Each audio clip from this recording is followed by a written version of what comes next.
Nomination জমা দিলেন বাগদার তৃণমূল প্রার্থী মধুপর্ণা ঠাকুর। বুধবার বনগাঁ মহকুমা শাসকের দপ্তরে নমিনেশন জমা দেন তিনি। এদিন বনগাঁ জেলা তৃণমূল কংগ্রেসের কার্যালয় থেকে মিছিল করে নমিনেশন জমা দিতে আসেন মধুপর্ণা। মিছিলে ছিলেন জেলা পরিষদের সভাধিপতি নারায়ণ গোস্বামী, জেলা সভাপতি বিশ্বজিৎ দাস, রাজ্যসভার সাংসদ মমতা বালা ঠাকুর, দলীয় নেতা কর্মী সহ মতুয়া ভক্তরা। নমিনেশন জমা দেওয়ার আগে মধুপর্ণা সাংবাদিকদের মুখোমুখি হয়ে জানান, এখন আমাদের লক্ষ্য এই কেন্দ্র মমতা বন্দ্যোপাধ্যায় উপহার দেওয়া। আজকে প্রথমত দিদিকে ধন্যবাদ জানাই, যেটা আমাদের দিয়েছে বাগদা লোকেদের জন্য, আমরা বাসিন্দার জন্য এত দূর করা ডেভেলপমেন্টের জন্য।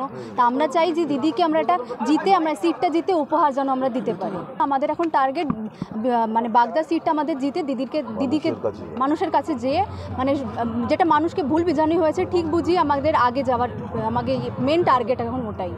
ঠাকুরবাড়ির দুই পরিবারের দ্বন্দ্বে তালাবন্ধ মতুয়া ধর্মের বড়মা বিনাপানি ঠাকুরের ঘর। এই ঘরে নিজের অধিকার ফিরে পেতে অনশন করেছিলেন মধুপর্ণা।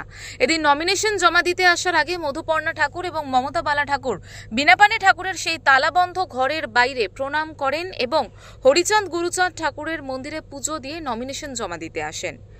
ব্যুরো রিপোর্ট, ওঙ্কার বাংলা।